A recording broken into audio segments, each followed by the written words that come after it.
Hello, you're listening to Count Richard von Coudenhove Clergy. Today is Wednesday, the 19th of March, and one of my hobbies is actually to learn off poetry and recite it by heart, and this would be one of my favourites. So while driving through the Dublin mountains earlier on, it was so cold that I put this video out with a little drive, and the Cremation of Sam McGee was written by a Robert Service. He was written in 1907 in a book he compiled called The Book of Sourdough. And sourdough seemed to have been a nickname for the prospectors who worked up in the Yukon. And in 1904, while Service was in service with the Bank of Canada, a form came into his office signed by a man called Sam McGee. And because he thought it rhymed with Tennessee, it would make a great line from a poem, which became this poem. Now, I'm going to recite this for you now, and I hope you enjoy the poem and the drive. It's by a fella called Saviour, and it's called The Cremation of Sam McGee. There are strange things done in the midnight sun, by the men who moil for gold. The Arctic trails have their secret tales that would make your blood run cold. The Northern Lights have seen queer sights, but the queerest they ever did see was that night on the marge of Lake Labarge I cremated Sam McGee. Now Sam McGee is from Tennessee, where the cotton blooms and blows.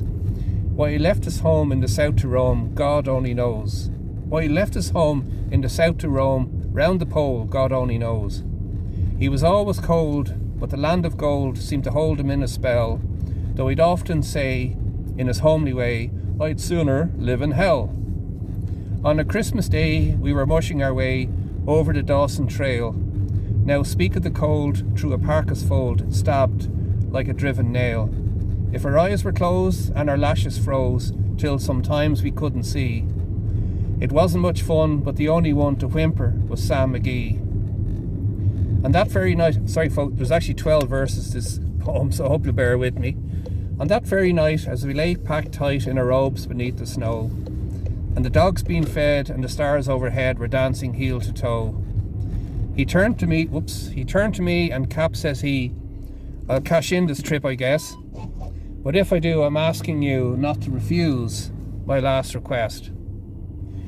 Well, he seemed so low that I couldn't say no, and he spoke with a sort of groan. It's the cursed cold, and it's got right hold, and chilled me clean through to the bone. It's not being dead, it's my awful dread of the icy grave that pains. So I want you to swear, by foul or fair, you'll cremate those last remains. Well, a pal's last need is a thing indeed, and I swore I wouldn't fail. At the streak of dawn, as we moved on, but God, he looked ghastly pale. He was crouched in the sleigh, and he raved all day of his home in Tennessee, and before nightfall a corpse was all that was left of Sam McGee. There wasn't a breath, I told you it was a long poem, there wasn't a breath in that land of death, and I hurried on horror driven, with a corpse half hid that I couldn't get rid because of a promise given. It was lashed to the sleigh, and it seemed to say, this'll tax your brawn and brains. And a promise true, it's up to you to cremate those last remains. Now a promise made is a debt unpaid, and I swore I wouldn't fail. A promise made is a debt unpaid, and the trails have their own stern code. As I moved on, my lips grew dumb, but God, how I hated that load. On the long, long nights and the lone firelights, and the huskies all in a ring, held out their woes to the sacred snows. Oh God, how I loathed that thing. And every day that quiet clay seemed to heavy and heavier grow. And on I went, and the dogs were spent, and the food was getting low.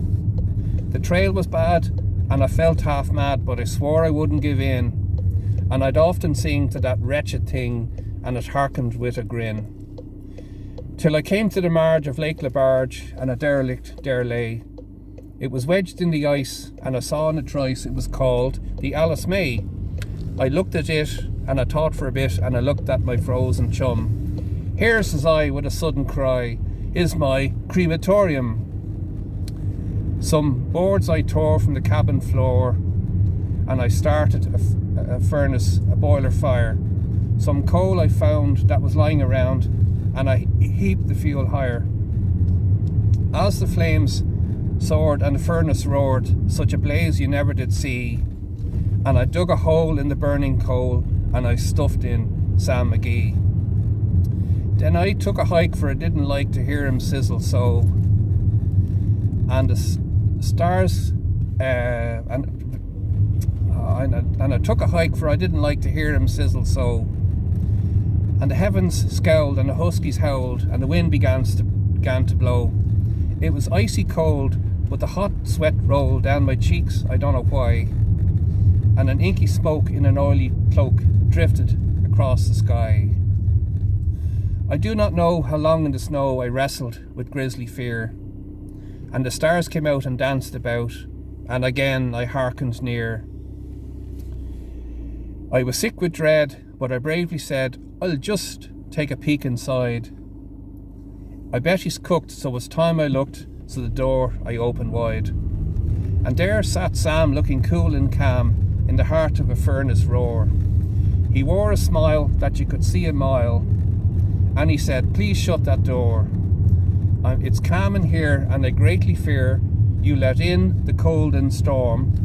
Since living Plum Tree in South Tennessee, it's the first time I've been warm. 172.8 for diesel. Now there you go, ladies and gentlemen, that is the cremation of Sam McGee. Good night, good luck, and God bless, and God save Ireland from incompetence.